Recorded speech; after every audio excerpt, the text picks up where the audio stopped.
आप सब लोगों को मेरा नमस्कार। श्री राम मंदिर में चढ़ावे की चोरी हुई है, अब ये सब लोग मान रहे हैं, पर क्या असली दोषियों को, बड़े लोगों को, जो बड़े बड़े प्रभावशाली ताकतवर लोग इसमें शामिल हैं, उनको सज़ा मिल पाएगी? उनकी गिरफ्तारियां होंगी? क्या उनके खिलाफ एक्शन होगा? मैं देख रहा था टीवी पे कुछ एंकर हर बात पे ये कह रहे हैं कि मोदी जी हैं, मोदी जी किसी को छोड़ेंगे नहीं, मोदी जी किसी को बख्शेंगे नहीं। मैं लोगों से पूछना चाहता हूं कि क्या आपको भी भरोसा है कि मोदी जी असली चोरों को सजा दिलवा पाएंगे?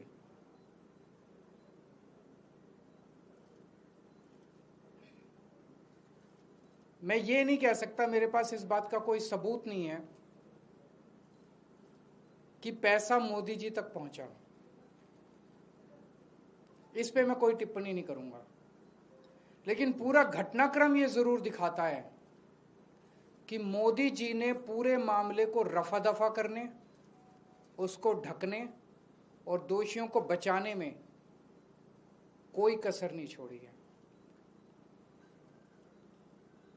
प्रधानमंत्री जी ने ट्रस्ट बनाया, खुद पर्सनली उन्होंने ट्रस्ट बनाया। एक एक व्यक्ति जो इस ट्रस्ट के अंदर है वो प्रधानमंत्री जी ने खुद चुना।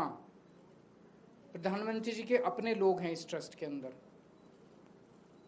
चंपत राय प्रधानमंत्री जी के बहुत खास माने जाते हैं। चंपत राय को श्री राम मंदिर का जनरल सेक्रेटरी और सर्वे सर्वा सब कुछ चंपत राय थे इस मंदिर में। सर्वे सर्वा बनाया वो मोदी जी ने बनाया, उनका अपना आदमी माना जाता है चंपत राय। अब जमीन घोटाले से शुरू करते हैं। उन 2021 में जमीनों के खूब घोटाले हुए वहां पे। एक मामला जो खूब चर्चा में आया, खूब अखबारों में चला, एक पाठक परिवार है जिसने 2 करोड़ की जमीन इनकी पार्टी के एक व्यक्ति को बेची और 10 मिनट में उस व्यक्ति ने वही जमीन 18 करोड़ रुपए की मंदिर ट्रस्ट को बेच दी। 10 मिनट के अंदर 2 करोड़ की जमीन 18 करोड़ की हो गई। मैं पूछना चाहता हूं प्रधानमंत्री जी, आपको इसको पता है? आपको इसका पता नहीं चला? पूरी दुनिया को पता था, सारे अखबारों में छपा था, आपको इसका पता नहीं चला? इसी तरह से एक 3 करोड़ की जमीन 24 करोड़ में ट्रस्ट को बेच दी गई। प्रधानमंत्री जी, आपको इसका पता नहीं चला? 9 करोड़ की जमीन 55 करोड़ में बेच दी गई, आपको पता नहीं चला? टोटल 14 करोड़ की जमीन 95 करोड़ में मंदिर ट्रस्ट ने खरीदी, आपको पता नहीं चला इसका? और ये कागज कोई खुफिया कागज नहीं है, लोग लेके घूम रहे हैं चारों तरफ, पब्लिक डोमेन में ये सारे कागज हैं, आपको पता नहीं चला? मंदिर निर्माण में इंजीनियर्स का ये आरोप है कि हमसे 40% कमीशन मांगा जाता था। 40% टेंडरों पे कमीशन मांगा जाता था। प्रधानमंत्री जी, आपको इसका पता नहीं चला? 40 दिन में 70 बार सीसीटीवी कैमरों के अंदर चोरी पकड़ी गई, आपको पता नहीं चला?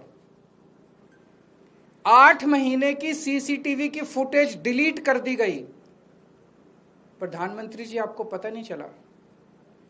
इतनी चोरी इतने लंबे समय तक चली, प्रधानमंत्री जी आपको इसका पता नहीं चला? उस ट्रस्ट के अंदर केंद्र सरकार का एक होम डिपार्टमेंट का अधिकारी भी मौजूद था, उसके बावजूद भी आपको पता नहीं चला? प्रधानमंत्री जी, इस देश के हर बूथ के ऊपर कौन वोटर किस पार्टी का है, किसका नाम एसआईआर में कटवाना है और किसका नाम जुड़वाना है, यहां तक आपको पता है। और अगर आप कहें कि आपको इस चोरी का पता नहीं चला, तो ये तो हम मानने को तैयार नहीं है। आपको इस चोरी का पता था। सूत्रों से मुझे पता चला है कि आईबी ने कम से कम 12 रिपोर्ट प्रधानमंत्री को सौंपी है, जिसमें उन्होंने बताया कि किस तरह से कंस्ट्रक्शन में, जमीनों में और चढ़ावे के अंदर बहुत बड़े स्तर के ऊपर राम मंदिर के अंदर चोरी हो रही है। तो पता तो चला, आपको सब कुछ पता था, लेकिन आप धृतराष्ट्र की तरह चुप रहे, आंखों पे पट्टी बांधे रहे। और जब सर से पानी ऊपर चला गया और जब मजबूरी हो गई, बहुत ज्यादा मुद्दा उठने लग गया, तो आपने लोगों की आंखों में धूल झोंकने के लिए एक एसआईटी बना दी। एसआईटी, बिना एफआईआर की एसआईटी बन कैसे सकती है? तब तक एफआईआर ही नहीं हुई थी। बिना एफआईआर की एसआईटी बन ही नहीं सकती। आपने एक एसआईटी बना दी धूल झोंकने के लिए, लोगों की आंखों में धूल झोंकने के लिए। उसी दिन देश के लोगों को पता चल गया था, जब आपने एसआईटी बनाई थी, कि प्रधानमंत्री जी लीपापोती कर रहे हैं, प्रधानमंत्री जी असली गुनहगारों को बचाने की कोशिश कर रहे हैं। और फिर आपने एक फर्जी एफआईआर की। फर्जी एफआईआर में 8 छोटे छोटे लोगों को पकड़ के जेल में डाल दिया। उसमें भी उन 8 छोटे छोटे लोगों को भी पुलिस कस्टडी नहीं दिलवाई गई, सीधे जुडिशियल कस्टडी। पुलिस ने कस्टडी मांगी नहीं। किसी भी चोरी के मामले में पुलिस कहती है कि हमें पूछताछ करनी है, हमें चोर से पूछना है कि माल कहाँ है, किसके कहने से चोरी की, कोई मास्टरमाइंड तो नहीं है, टोटल कितनी चोरी की, कुछ नहीं। पुलिस ने कोई पूछताछ नहीं की उन 8 लोगों से। पुलिस कस्टडी नहीं ली गई उनकी। उनको एश्योरेंस दिया गया, चिंता ना करो, 2-4 दिन में बेल करा देंगे तुम्हारी। ये चल क्या रहा है प्रधानमंत्री जी? संजय सिंह जब हमारे जमीनों के घोटाले के कागज लेके एसआईटी के पास गए, तो एसआईटी ने जो कहा वो चौंकाने वाला था।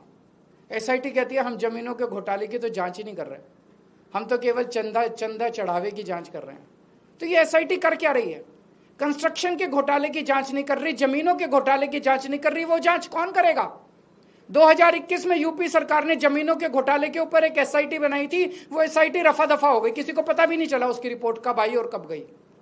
क्या हुआ उस एसआईटी का? ऐसे ही दोबारा एसआईटी बना दी इन लोगों ने। 2021 के अंदर कोई जेल नहीं गया, कोई एफआईआर नहीं हुई, कोई गिरफ्तारी नहीं हुई। इस एसआईटी का भी यही हाल होगा।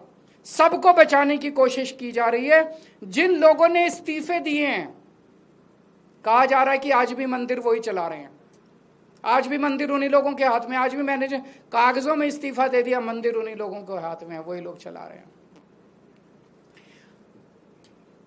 इनके एक बड़े नेता हैं ब्रजभूषण। अभी मैं सोशल मीडिया में उनका स्टेटमेंट देख रहा था। ब्रजभूषण का कहना है अगर मैंने मुंह खोला तो बहुत बड़े बड़े नाम आएंगे और मेरे को खतरा है।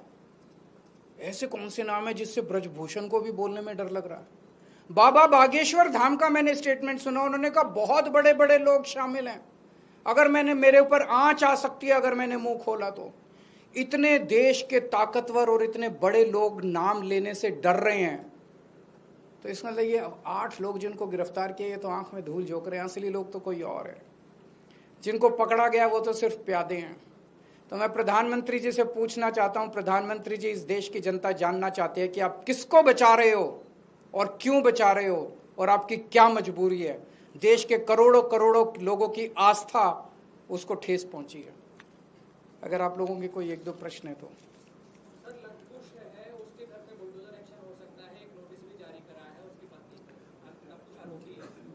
वो एक आरोपी होगा, लेकिन उससे बहुत बड़े बड़े लोग शामिल हैं, बहुत बड़े बड़े लोग शामिल हैं। सबके साथ सभी का क्यों नहीं? योगी जी तो कहते हैं मैं बुलडोजर मैन हूँ, तो जितने चंदा चोर हैं उनके घर पे बुलडोजर क्यों नहीं चल रहा? सर, इस मामले में आज तक जो भी कोई बात करे सब भूल के चंपत राय तक ही आके सीमित हो जा रहा है। क्या लग रहा है कि उससे ऊपर मंत्री या एग्जैक्टली तो बात ऊपर तक है, बात केवल चंपत राय की नहीं है। अभी तो चंपत राय को ही बचाया जा रहा है, लेकिन बात उसके बहुत ऊपर तक है, बात केवल चंपत राय तक नहीं है। तो चंपत राय को इसलिए बचाया जा रहा है। चंपत राय को क्यों बचाया जा रहा है? एक बड़ा प्रश्न ये उठता है, चंपत राय को क्यों बचाया जा रहा है? इन लोगों को लगता है कि अगर चंपत राय ने मुंह खोल दिया तो बड़ी मुश्किल हो जाएगी। Thank you. सर, क्या आप चाहेंगे ईडी इस मामले की जांच करे, क्योंकि इस तरह के मामलों में विपक्ष के राज्यों में खासतौर पे ईडी का एक्शन देखने को मिला है। देखिए, ईडी भी इन्हीं की है, सीबीआई भी इन्हीं के घर की है सारी एजेंसीज। जब प्रधानमंत्री खुद सबको बचाने में लगी हुई है तो क्या ईडी और क्या सीबीआई?